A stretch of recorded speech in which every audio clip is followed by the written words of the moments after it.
Mísseis choveram sobre Israel tanto do Líbano quanto do Irã, enquanto a guerra chega a um ponto crítico. O nova linha vermelha do presidente Trump: abram o Estreito de Hormuz ou nós derrubamos a sua rede elétrica. Será que a Guarda Revolucionária Iraniana vai ceder ao ultimato dele nas próximas 24 horas ou vai insistir ainda mais? A seguir no quadro de hoje. As últimas 24 a 48 horas foram absolutamente insanas. Ainda estamos trabalhando remotamente. E esta semana, na verdade, temos nossa própria correspondente no local, Emily Schrader, ativista de direitos humanos e jornalista. Lá na fronteira com o Líbano, temos Sagand Farhadi, que é uma excelente especialista em Irã no Centro de Assuntos Exteriores de Jerusalém, e Shoshana Kitz Jaskol, fundadora da Hormat Nashim. Vamos até você, Emily, na fronteira com o Líbano. Sim, tudo bem. Assim que você se virou para mim, houve uma grande explosão atrás de mim, nas colinas. Estou na fronteira com o Líbano. Atrás de mim você vê o verde, que já é território libanês. Uso colete à prova de balas caso haja estilhaços de um disparo de míssil. Agora, só nos últimos dias, desde que o Hezbollah se envolveu formalmente nesta guerra, mais de 1.000 mísseis e drones foram disparados contra o norte. Há centenas de milhares de moradores aqui, civis que estão sendo atacados quase a cada hora. Então, é uma situação muito arriscada aqui. Me disseram que, se soar uma sirene aqui, não daria tempo de chegar a um abrigo. Teria que me jogar no chão. Talvez eu precise sair do ar. Vamos ver. Espero conseguir passar por todo o episódio hoje. Vamos ajudar. Mas Estou reportando e espero que vejamos estabilidade sendo restaurada no sul. Não queremos outra evacuação como já ocorreu. Mas quero dizer, acho que a mídia internacional e até mesmo as pessoas em Israel não têm muita noção de quão ruim, quão catastrófica é essa situação. Muitos residentes do norte de Israel estão sob intenso fogo de foguetes e mísseis. Estamos sentindo isso no centro devido à República Islâmica, mas eles sofrem ataques dela e do Hezbollah ao mesmo tempo. Então, definitivamente é uma frente totalmente diferente, uma situação completamente diferente que estamos vendo aqui no combate contra a República Islâmica e, na verdade, todos os seus grupos aliados. claro, tem visto muita movimentação do exército? Eu sei que o exército israelense agora está entrando no Líbano, indo até o rio Litani. Você sente isso? Você sente que estamos indo para lá? Então, dirigir até aqui hoje me trouxe uma sensação de calma e normalidade que eu não esperava encontrar. Quando estive aqui e fiz reportagens na fronteira logo após o dia 7 de outubro, estava muito mais vazio. Parecia uma cidade fantasma. Não é bem isso que estamos vendo agora. Eu vejo pessoas aqui. Eu vejo carros passando, não há muita gente, mas certamente há sinais de vida, por assim dizer, das comunidades daqui. Isso ocorre porque essas comunidades voltaram após o cessar-fogo anterior com o Hezbollah, mesmo com as forças de defesa de Israel agindo contra violações do Hezbollah no Líbano. Mas eu acho que o motivo pelo qual estamos vendo as pessoas voltarem para cá é realmente um sinal da resiliência israelense. É um sinal de que não vamos recuar, não vamos desistir. Nós não vamos entregar essa área e permitir que ela se torne um reduto para lançamentos de mísseis e drones do Hezbollah ou de qualquer outra pessoa. Então, na verdade, tem sido inspirador até agora ver o quão determinados estão os moradores com quem conversei até agora sobre o que está acontecendo. Com certeza. E o que eu acho realmente interessante é o que está acontecendo do outro lado da fronteira. Os libaneses estão dizendo que já chega. Vamos assistir isso por um momento. Não existe nada mais traiçoeiro do que isso, nada mais criminoso do que isso. Na minha avaliação, o Hezbollah traiu seu próprio povo enquanto eles dormiam. E ele lançou os foguetes sem nem avisar as pessoas. Porque 2 dias antes tínhamos recebido a aprovação do governo e do presidente Berri de que eles não iriam se envolver no assunto. As pessoas se reuniram gritando sem saber o que fazer, pois essa era a situação. Israel agora tinha uma desculpa para revidar, sei quem traiu quem. Normalmente o inimigo israelense avisa antes de atacar o Hezbollah, mas dessa vez lançou os mísseis com total frieza. Aguenta como ninguém. Lançou mísseis, pelo menos avisa as pessoas se ele quer se suicidar, que vá se suicidar em Teherã, não no Líbano. A gente quer viver. Hezbollah nos prendeu e prejudicou o nosso país. Se tivéssemos ficado de fora, nada teria acontecido. Então, Gandhi, os libaneses estão dizendo que já chega? Você acha que este é o começo do fim da República, o proxy mais venenoso da República Islâmica do Irã? Eu sempre acho. Sempre que as pessoas acordam e abrem os olhos para a nova realidade e estão dispostas a dizer basta, é como se fosse uma pedra saindo do sapato. Então, sim, eu acho, e estou muito feliz com isso. Eu não sou uma especialista no Líbano nem nada, mas pelas vozes que ouço nas redes sociais e muitas pessoas dizendo, sabe, que o Líbano é um lugar incrível para a vida noturna e festas. E como uma jovem, como uma mulher jovem, eu simplesmente morro de vontade de ir lá e me divertir com eles. Ao conversar com libaneses, percebo que estão muito dispostos a abrir as fronteiras e vir para cá. Vamos para lá fazer festas tanto no Líbano quanto em Israel. E sabe, as pessoas e a luz vão prevalecer sobre todo o resto. Amém. Xoxana, o quanto estamos todos exaustos. Sabe, sempre me perguntam quando dou entrevistas para a mídia, como Israel está aguentando? Como Israel está aguentando? Digo às pessoas que somos muito resilientes. Já estamos nisso há 2 anos e meio. Agora temos mais 2 guerras dentro de uma guerra. Xoxana, o que você responde quando te perguntam? Sabe, é interessante, como você disse, é um pouco uma dicotomia, porque você quer dizer que somos fortes, mas ao mesmo tempo você está exausta. Você está emocionalmente exausta. Você está fisicamente exausta. Os avisos, as sirenes, o cadê todo mundo? É um estado de alerta o tempo todo e quando você senta por 1 minuto, percebe, meu Deus, estou exausta. É como dizem, não senta. Você não vai conseguir levantar, porque você só continua, vai. Sua adrenalina te impulsiona. Então, sim, acho que somos resilientes e estamos exaustas. E o que Emily está dizendo é muito verdadeiro. Toda vez, mesmo que eu não esteja ouvindo a sirene, eu penso nas pessoas do norte que têm, acho que, entre 5 e 9 segundos. E às vezes elas nem ouvem uma sirene e estão recebendo ataques tanto do Hezbollah quanto do Irã. E o regime iraniano sabe exatamente o que está fazendo. Eles sabem que estão atacando uma população já vulnerável. Então, além da sua própria condição física, da sua própria ansiedade, das suas próprias questões com as quais você está lidando, muitos de nós realmente sentimos muito pelas pessoas que estão em situações muito piores. E é como se fosse muita bagagem emocional e coisas que eu nem quero falar sobre. Sabe, Xoxana, isso é interessante. Você mencionou isso porque eu estava justamente conversando ontem à noite com alguns colegas sobre isso. E Sogan, tenho certeza de que você pode se identificar com isso, tendo tantos contatos e tantas relações dentro do Irã. Sentimos a pressão da nossa comunidade, nosso senso de urgência e o risco que temos pela frente, além da pressão de toda a nação. Sentimos isso de toda a comunidade judaica, que enfrenta antissemitismo absurdo e ataques constantes, até em solo estrangeiro, além da ameaça crescente da República Islâmica do Irã. E além disso, como alguém que interage com muitos iranianos dentro do Irã, eu também sinto isso por eles. É um estado constante de estresse. Esse não é um conflito que queríamos. Queremos que o Irã seja livre, que essas pessoas sejam libertadas, mas é algo muito pesado. É emocionalmente exaustivo o tempo todo testemunhar o que está acontecendo, ficar preocupada com o que está acontecendo, ficar preocupada com a segurança das pessoas com quem estou conversando. Algumas pessoas com quem converso podem ter problemas só por falar comigo no Irã. Isso é um peso grande para mim. E claro, não é tão ruim quanto estar na linha direta de fogo, como algumas dessas pessoas estão quando se trata do Irã. Ou melhor, não exatamente na linha de fogo, mas próximas dos alvos. Mas é muito desgastante, é uma situação pesada. Como as pessoas estão reagindo? É uma nova fase? Estão mais determinadas e dizendo, vamos terminar o trabalho? Porque há 1 ano, ou mais de 1 ano, os moradores do norte foram orientados a voltar porque a ameaça do Hezbollah tinha sido, de alguma forma, eliminada ou diminuída a ponto de eles poderem voltar a viver lá. Existe um ressentimento ou é mais um sentimento de vamos parar de enrolar e resolver isso de uma vez por todas? Já se passaram décadas. Sim, quero dizer, acho que existe esse sentimento de frustração, mas também, pelo que percebi aqui, mesmo no pouco tempo que estive aqui hoje, há definitivamente uma determinação. Eu diria que ainda mais do que vimos depois de 7 de outubro, sabe? Uma determinação real de terminar o trabalho. Há exigência do governo para agir, mas também total desconfiança e nenhuma expectativa de poder contar com a comunidade internacional. Ao analisarmos o ocorrido no Líbano, a Resolução 1557 da ONU exigiu o desarmamento do Hezbollah.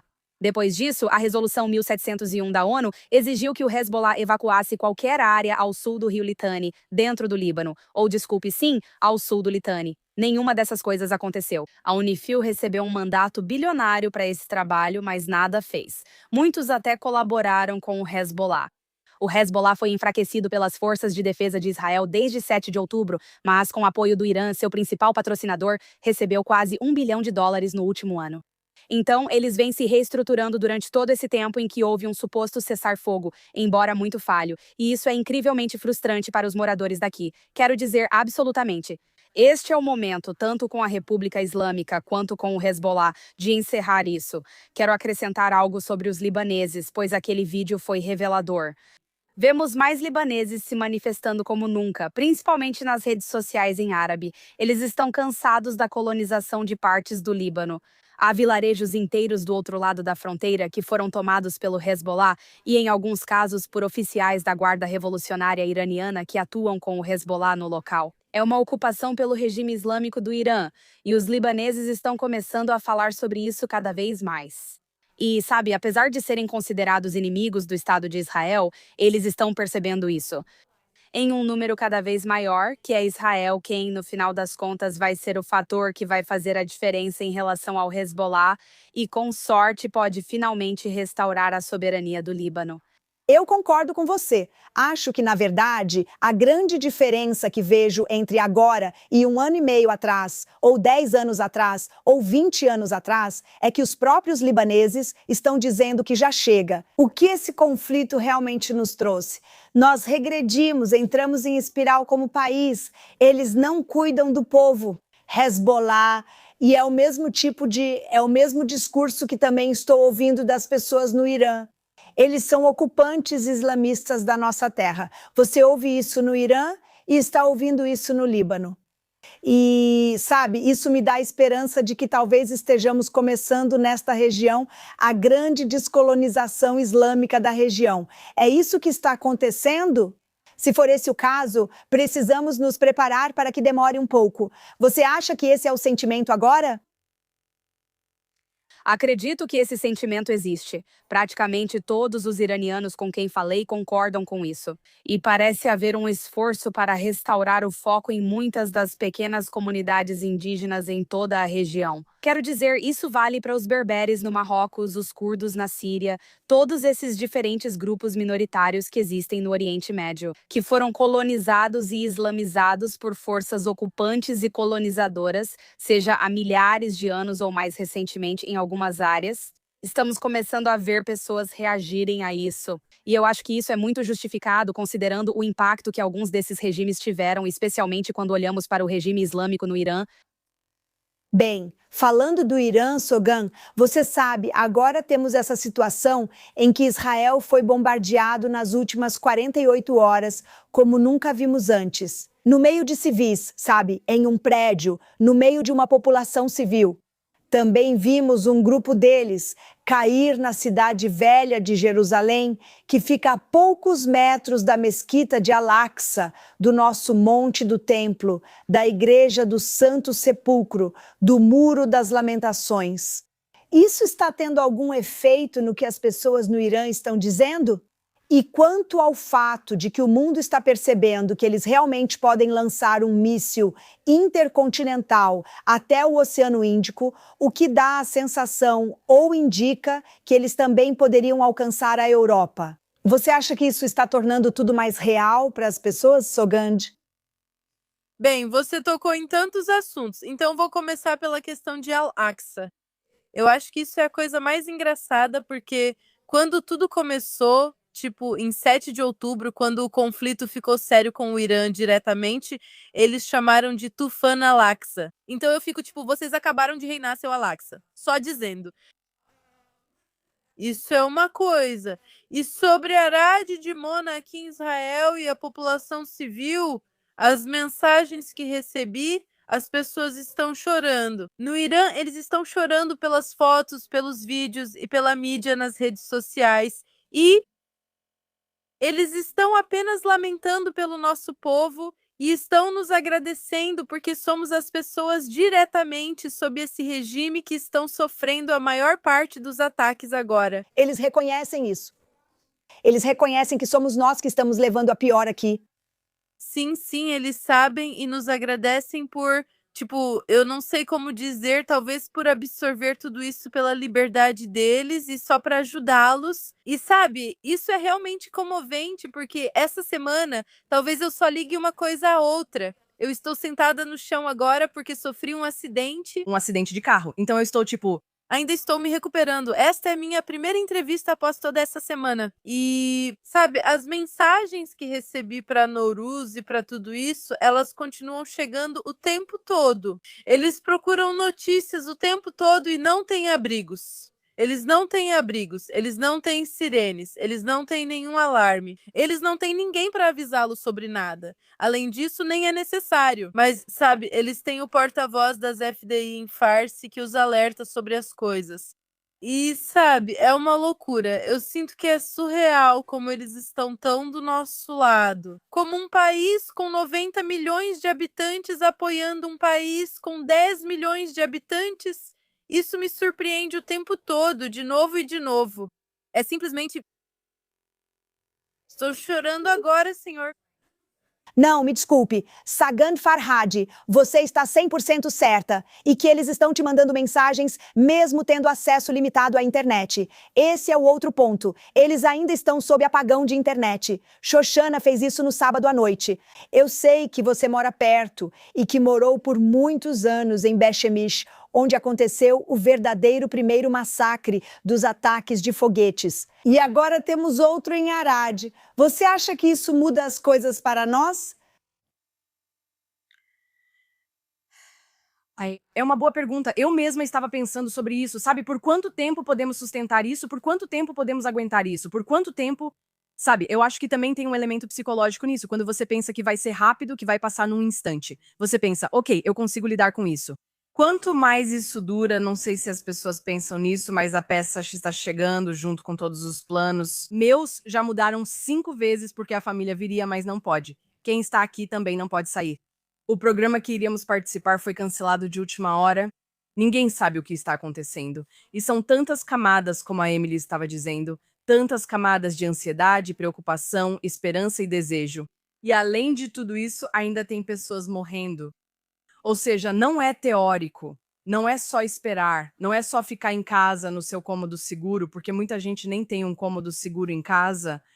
Muita gente, nós estamos entre os mais sortudos. Temos um cômodo assim em casa e temos espaço para as pessoas ficarem. E as pessoas, a maioria, muitas pessoas não têm isso. Sabe, um casal de 70 anos em Tel Aviv foi morto tentando chegar a um cômodo seguro.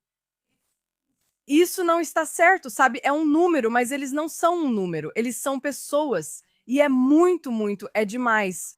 É demais. E eu sinto que eu não sei. Eu não sei. A verdade é que ninguém sabe por quanto tempo o país ficará assim, e ninguém comenta sobre quantos reservistas, quantos soldados foram convocados de novo, como se soldados europeus fossem convocados. Há famílias sem mães ou pais presentes, geralmente os pais. E há muita incerteza, há muita incerteza. Então, sim, é assustador. E sim, É difícil. Eu só quero dizer, na verdade, não para te contradizer, mas eu realmente quero dizer isso. Depois de conversar com alguns dos moradores do norte e também com alguns dos soldados que estão aqui, eu acho que o fato de estarmos lidando com a cabeça da cobra ao mesmo tempo deu um novo impulso, mais motivação para alguns desses reservistas que estão sendo convocados novamente. Eles acham que agora pode ser diferente, principalmente em relação ao Hezbollah. Já tivemos várias guerras e isso não se resolveu porque não concluem o trabalho.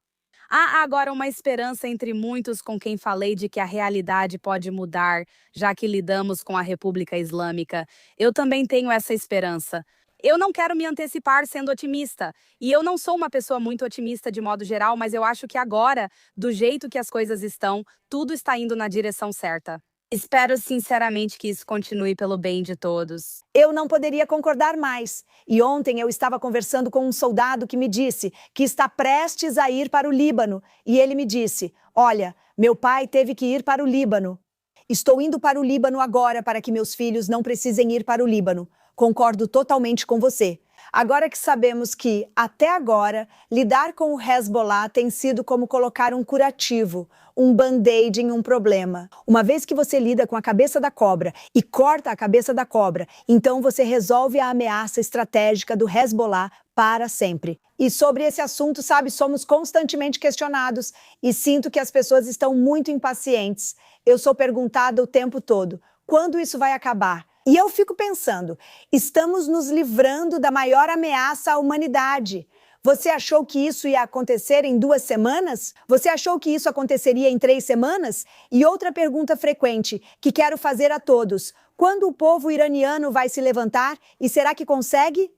E o que eu digo para essas pessoas é, em primeiro lugar, nós temos que fazer tudo o que pudermos para facilitar que eles se levantem. Claro, no fim depende deles, mas precisamos ajudar.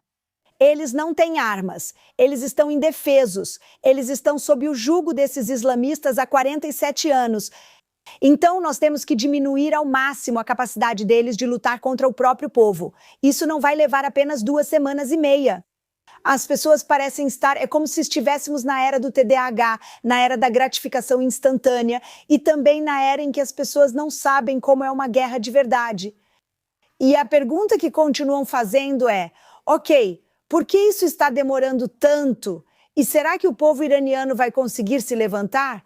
Quanto mais fizermos, maior a chance de eles também fazerem a parte deles.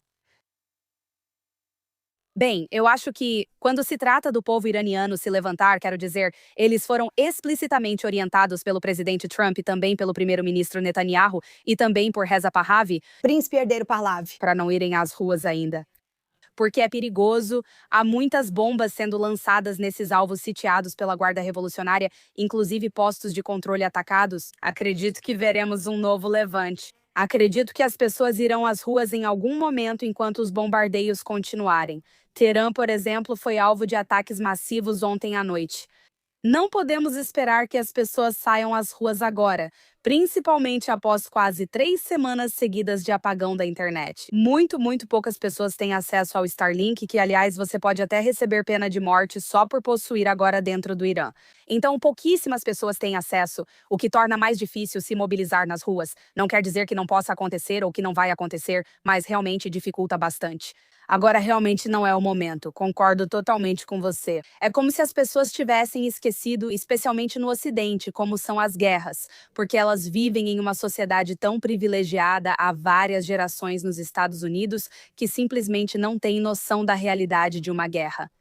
A guerra é algo horrível e feio, onde pessoas inocentes morrem de todos os lados. Quero dizer, isso acontece independentemente de quão moral seja a causa. Pessoas inocentes, incluindo crianças, vão morrer. É isso que acontece na guerra. É por isso que não começamos guerras. Não queremos que isso aconteça. Exatamente. A realidade é que, se não fizermos isso, será pior e mais pessoas vão morrer dos 2 lados. Exatamente. Estamos evitando uma 3ª guerra mundial. É exatamente isso que estamos fazendo. Então, Sagandi, você tem percebido isso entre as pessoas que conhecem seus parentes e outras pessoas aí? Você está vendo ou ouvindo algum sinal de que a Guarda Revolucionária Islâmica está tendo deserções, desmoralizações, pessoas se voltando umas contra as outras ou sendo sitiadas? O que você sente? Acredito que é isso que precisamos para mudar a direção e seguir o caminho certo, permitindo que as pessoas assumam o controle no Irã. Sim, então as pessoas que eu conheço não são de Teherã, a maioria delas não é de Teherã. E, ok, todas as pessoas com quem eu falo nesses dias não são de Teherã. Mas assim, eu acho que dá pra ver que a Guarda Revolucionária e todo o regime estão desmoronando ao ameaçar a Europa e todo o mundo ocidental. Quando você vê esse regime que tenta ser tão diplomático, e vimos eles, tipo, 1 mês atrás indo para Genebra de terno, gravata e tudo mais, dá para ver como eles estão simplesmente assustados. Eles estão tão preocupados com a própria legitimidade que nem é mais legítima, mas eles estão com medo por toda a ideia e ideologia deles, que acabam ameaçando o mundo todo. E podemos ver isso pelos ataques deles a Chipre e toda a região do Golfo. Então, esse é o sinal de que eles estão desmoronando. E esse é o meu ponto de vista, porque, sabe, ideologia. E quando você tenta eliminar pessoas, sempre haverá alguém para substituir. Sim, sempre, concordo com você. Mas uma identidade não tem substituto, e é Deus. E quando você está tentando lutar contra o Deus deles, sabe o que quero dizer? É só que essa é a ideologia deles. E em algum momento, acho que as pessoas vão entender que o Deus deles não quer que elas façam isso. Quero dizer, é otimista. Mas talvez elas simplesmente entendam que o Deus em que as pessoas acreditam não está realmente dando a você a legitimidade, razões. Eles não estão te ajudando a vencer. Mas a questão é, Xoxana, quero dizer, com essa ideologia, eles vão afundar junto com o navio, não vão? Aliás, sem trocadilhos, o que vai acontecer com esse ultimato de 48 horas do presidente Trump? O que você acha que vai acontecer? Acho que você está 100% certa. Quando eles não têm mais nada, preferem morrer a se render. Sim, Certo. Então é como Hitler no bunker. sim. Ele vai fazer tudo o que puder até afundar com o próprio navio. E eles, esse regime que obviamente é muito maior do que nós. Ou pelo menos eu entendi o fato de que eles conseguem funcionar, mesmo que a cabeça da cobra. Está indisponível e invisível. Não sabemos o quão ferido está, se está disponível ou mesmo vivo, mas ainda continuam funcionando. E pra mim é como estertores da morte, sabe? Tipo, quando você está encurralado e está morrendo e não tem mais nada a fazer, você simplesmente vai lançar mão de qualquer coisa que puder. Então, pra mim, parece que é isso que eles estão fazendo. E eu não sei. Eu também estou super ansiosa pra ver o que vai acontecer. Eu realmente acho que eles vão recuar. Quer dizer, se você me perguntar, eu realmente acho que eles vão recuar porque Trump não está recuando. Ele está realmente envolvido nisso. Você não quer bater de frente com Trump, né, Emily? Não, definitivamente não. Quero dizer, em relação àquela exigência de 48 horas que ouvimos Trump fazer sobre o Estreito de Hormuz e toda essa questão, acho que isso realmente levanta um problema interessante, um dilema para toda essa guerra. E é que Trump está ameaçando atacar as usinas de energia dentro do Irã. Agora, algumas dessas usinas de energia estão muito especificamente ligadas a locais da Guarda Revolucionária Iraniana e fornecem eletricidade para alguns desses elementos dentro do país. Mas algumas delas são totalmente civis e danificá-las causaria danos extensos ao povo iraniano, o que infelizmente acontece às vezes em guerras. Mas o problema que surge aqui é que isso, na verdade, acaba beneficiando militarmente o próprio regime. Quando o povo iraniano sofre, isso é melhor para eles, pois dizem: vejam o que os Estados Unidos estão fazendo com vocês. Afirmam ser os únicos defendendo vocês, o que não é verdade, mas usam isso para obter apoio interno. E esse é um fator adicional aqui. O regime em si não só não se importa com o povo iraniano, mas na verdade quer ver o povo iraniano sofrer ainda mais para que possam fortalecer o apoio interno que eles não têm neste momento. Então, acho que precisamos pensar com muito cuidado sobre como abordar alguns desses alvos que normalmente atacaríamos ao derrotar um inimigo como a República Islâmica. É uma situação difícil.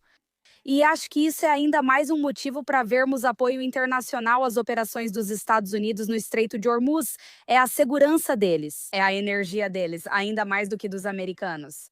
A Europa e outros países precisam agir para garantir isso e evitar medidas que prejudiquem as pessoas, na minha opinião. Eu concordo completamente. E quero dizer, é muito difícil, então, distinguir o que é rede da Guarda Revolucionária e o que é rede civil. E como você disse, mas isso é o manual do Hamas. Esse é o manual da seita jihadista da morte, que é uma estratégia para que o próprio povo deles morra. É uma estratégia para fazer o próprio povo sofrer. Esse é o objetivo. Então vai ser muito interessante ver. Mas, em relação aos outros países ao redor do mundo, quero dizer, todo dia é uma nova decepção. E eu acho que, por favor, Deus, quando esse conflito passar, acredito que o presidente Trump e pessoas como nós, que foram fundamentais para acabar com a ameaça à civilização. Bem, vai haver muitas reflexões sobre o que vai acontecer com a OTAN, o que vai acontecer com essas grandes organizações internacionais que se mostraram completamente inúteis. A maior parte do orçamento da OTAN vem dos Estados Unidos. Acho que Trump dirá: vocês não estavam lá quando precisei, então agora se virem. E isso vai trazer um problema para eles quando a Rússia decidir fazer o que quer que decida fazer depois desta guerra. Mas dito isso, mesmo que Emily esteja na fronteira com o Líbano, vamos continuar com o nosso segmento favorito, Canalha da Semana. Emily, vamos começar antes que te mandem correr para outro lugar. Bem, o meu está muito ligado ao lugar onde estou agora. Meu canalha da semana é o Steve Sweeney, que é repórter da RT, o canal de propaganda estatal russa. Agora ele tem um vídeo desta semana no Líbano, reportando de uma área que as forças de defesa de Israel exigiram evacuação após anunciar operações ali. Ele ignorou o aviso. Veja o que ocorreu. Ataques com foguetes foram relatados contra Naharia em 1 minuto.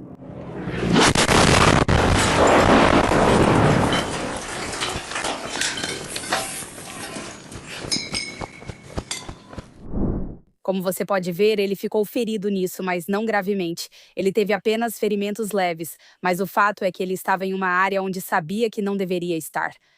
E a minha parte favorita disso é que, depois do ocorrido, ele postou nas redes sociais que Israel o havia atacado intencionalmente. Claro, milhares comentaram: ninguém em Israel sabe quem você é. Eu mesmo nunca tinha ouvido esse nome antes do ocorrido. É curioso ele tentar se passar por mártir, ainda negou que as forças de defesa de Israel tenham feito ligações para evacuação e afirmou que não houve aviso. Você entra nas redes sociais dele e vê que dias antes ele postou que as forças de defesa de Israel avisaram para evacuar a região. Esse cara é claramente um mentiroso e charlatão sobre esse conflito. E também, não sei se você percebeu, mas no próprio tweet, em vez de escrever Israel, ele escreveu Israel com um cifrão no lugar do S, porque, sabe, a conspiração sionista é tão maligna. O exagero dessas pessoas causa um grande desserviço. E como jornalista, isso é tão ofensivo porque está ativamente enganando o público sobre essa situação e esse conflito. E é simplesmente uma pena, porque isso é algo que vemos em muitas redes de mídia, claro, de redes como a RT e a mídia estatal do Catar, a Al Jazeera, mas também de outras, até mesmo a mídia dos Estados Unidos repetindo algumas dessas bobagens. E é frustrante porque, sabe, estando aqui no local, há soldados cujas vidas estiveram em risco por causa das medidas que tomamos para garantir que civis não sejam alvo, que civis não sejam feridos. Jornalistas no Líbano não estão sendo feridos. Steve Sweeney, você é meu canalha da semana. Um canalha muito merecedor. E que narcisista dizer isso. Ah, eles estão me mirando. É como se você, Emily, dissesse: ah, a guarda revolucionária sabe que estou aqui. Eles vão mandar um míssil para o meu lado. Graças a Deus não estamos levando... Isso é mais provável, Emily. Você está na lista deles. E graças a Deus isso não é um programa ao vivo. Ok. Sagan Farhad, qual é seu canalha da semana? Ah, foi difícil escolher, de verdade. Por quê? Porque cada vez fica mais difícil. Então, essa semana, minha canalha é Francesca Albani. Ah, Ela já é o motivo. Ok. continue. Então, hoje começa em Genebra a nova cúpula de relatórios dela que se chama Tortura e Genocídio. Bem, eu olhei... Bem, você pode ver. Eu olhei e tem, tipo, tudo. O que eles fazem a cada dia, sobre o que eles falam, a programação e tudo mais. Nada disso. Vamos começar com a questão de que genocídio não é a palavra certa para o que aconteceu em Gaza. Deixa pra lá, esquece isso. Francesca Albanese, onde você está? Você que é relatora de direitos humanos na ONU, onde você estava em janeiro? Onde você está agora, quando as pessoas estão em guerra e sem comunicação? Isso é uma guerra, um verdadeiro crime de guerra. Tentando negar às pessoas o direito de se comunicar com seus parentes, com seu povo, de poder contar ao mundo o que está acontecendo no Irã agora. Certo. E deixe-me te dizer que em Gaza eles tinham comunicação total para tentar espalhar toda a propaganda por toda parte. Então, por favor, o único lugar onde há torturas e comportamentos genocidas é no Irã, cometidos pela Guarda Revolucionária, que levou o povo de Gaza à mesma situação.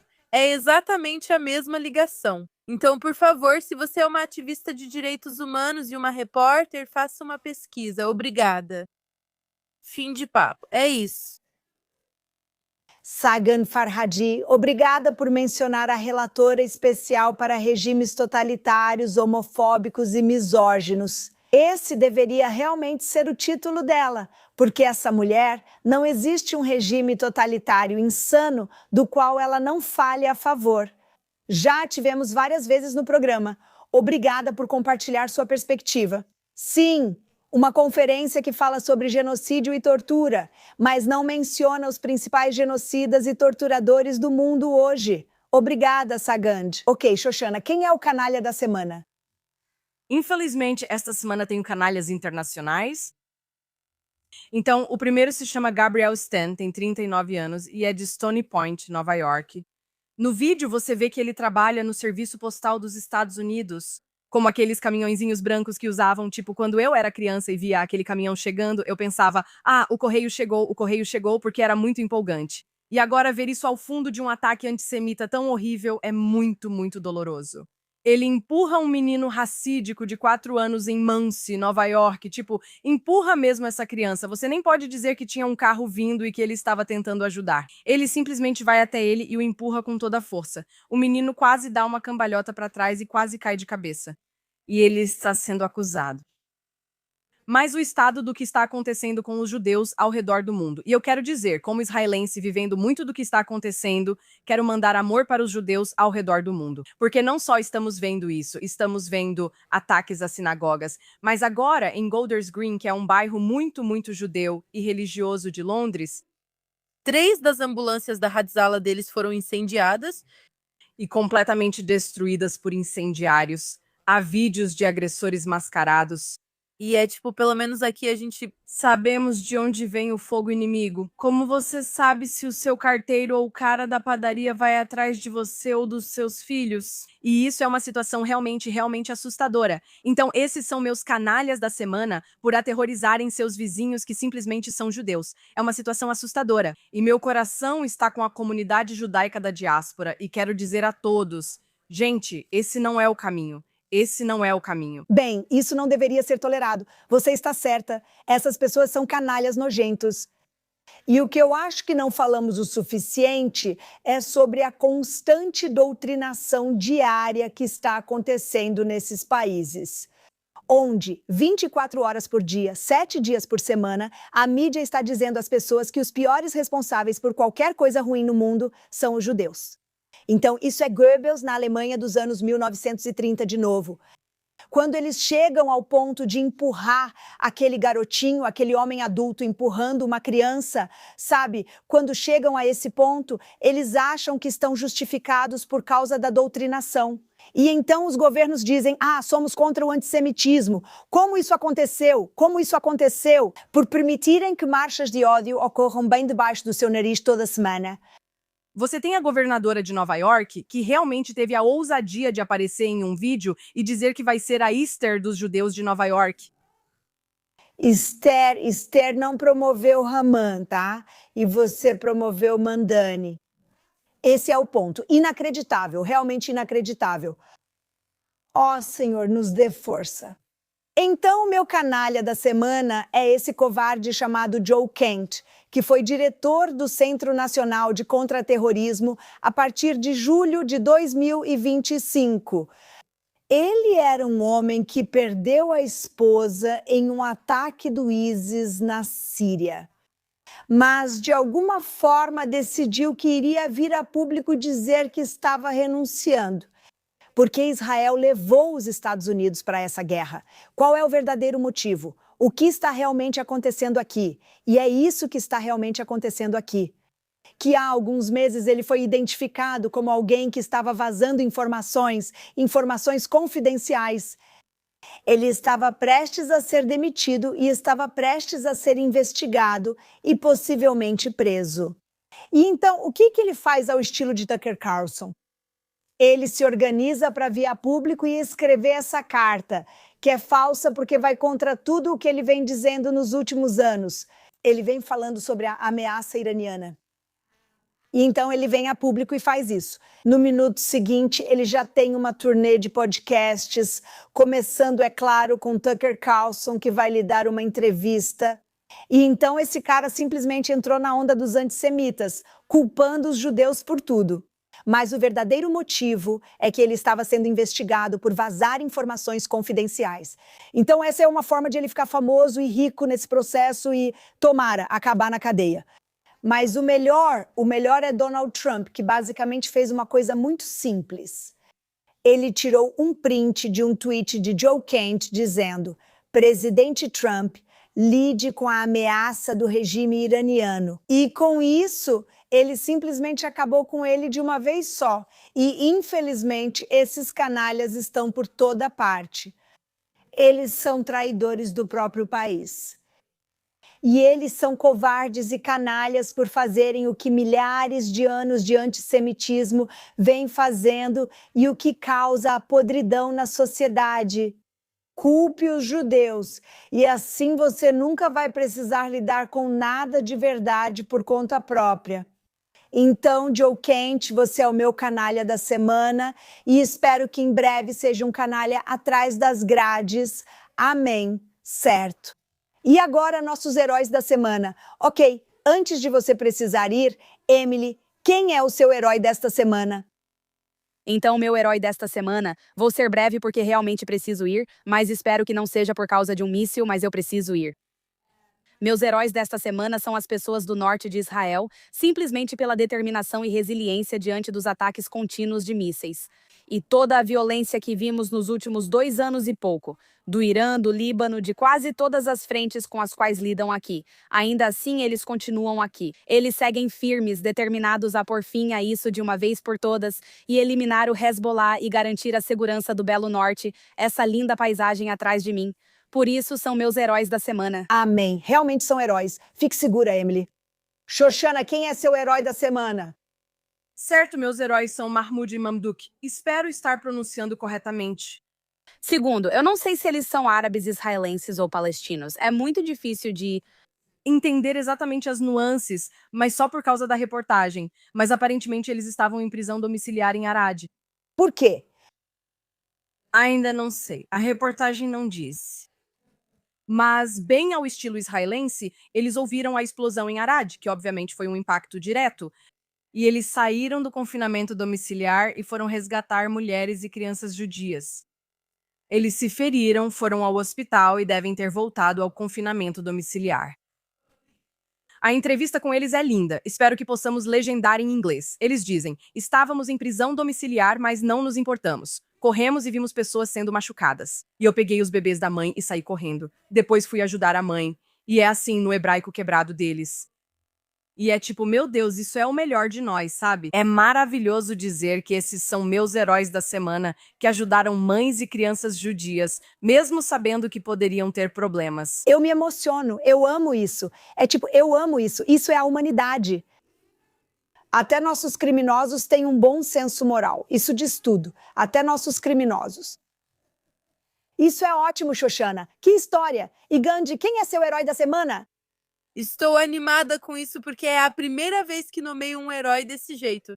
Meus heróis desta semana são a Força Aérea das FDI. E não é só por nossa causa, é por como eles protegem Israel e nos protegem com a cúpula de ferro, o QED e tudo mais. É porque eles estão realizando meu desejo de ir a Teherã e voltar o tempo todo. E também estão mantendo o povo do Irã seguro. Em cada ataque, eles conseguem ser o mais precisos possível para não prejudicar os civis iranianos. E sabe, do jeito que eu converso com as pessoas, elas simplesmente me dizem: não, tudo bem, eles não têm nada a ver com a gente. E eu fico tipo, nossa, é incrível porque aqui eu só ouço um estrondo vindo da cúpula de ferro e eu fico louca. Ontem estava chovendo e o trovão me fez ter um tipo de estresse pós-traumático, fiquei morrendo de medo. E eles estão no Irã e não têm medo da força aérea estrangeira sobre suas cabeças. E é simplesmente incrível. E obrigada à Força Aérea e a cada pessoa lá que ajuda a libertar o mundo desse regime realmente, realmente doloroso. Inacreditável. Nossa Força Aérea é realmente a melhor Força Aérea do mundo. Top Gun não tem nada a ver com o nosso Hamza, com nossos homens e mulheres maravilhosos que voam pelos céus do Irã. E eu adorei quando Peter Hacks disse: a única coisa que os iranianos veem quando olham para cima são as estrelas e listras, ou a estrela de Davi. Eu amei isso. Que momento patriótico maravilhoso foi aquele. Eles são realmente heróis. Muito obrigada, Sagant Farhad. Agora, meus heróis são a República da Somalilândia. Por quê? Em primeiro lugar, porque eles são um país que vai ser um parceiro estratégico muito importante para Israel no futuro. Eles estão em uma localização estratégica, na porta de entrada a rotas comerciais essenciais. No momento, todos nós estamos, você sabe, preocupados com o Estreito de Hormuz, mas eles são uma rota comercial crítica pelo Mar Vermelho, Canal de Suez e Mediterrâneo. Nós os reconhecemos. Eles foram contra a Somália, que é muito tóxica e jihadista e que causou tantos problemas, matou tantos de seu próprio povo. Eles são um ativo estratégico para nós e declaram abertamente ser pró-Israel. Todos andam por aí com bandeiras de Israel, mas o que realmente me fez admirá-los esta semana é que agora eles estão provocando Ilhan Omar. Eles estão falando sobre o fato de que ela é essencialmente filha de um criminoso de guerra somali. O nome verdadeiro dela, sabe, eles foram examinar os documentos e descobriram que o nome verdadeiro dela não era Omar, era Elmi. E que o irmão e o pai dela usam vários nomes em diferentes países para fugir. E que são pessoas que cometeram crimes de guerra na Somália. E eu adoro o fato de que eles são, sabe, abertamente pró-Israel. Eles não são apenas um farol de valores ocidentais no meio desse terrível, sabe, norte da Somália, mas que eles estão provocando as pessoas que nos provocam. Então, que Deus abençoe a Somalilândia. Estamos muito felizes em ser aliados e vemos um futuro muito promissor juntos. Então, eles são meus heróis desta semana. E com isso, oramos para que até a próxima semana tenhamos paz e tranquilidade, que a guarda revolucionária islâmica seja derrubada e que o povo do Irã seja livre. E assim, desejamos muita segurança e bênçãos para todos que estão do lado certo deste conflito e até a próxima semana.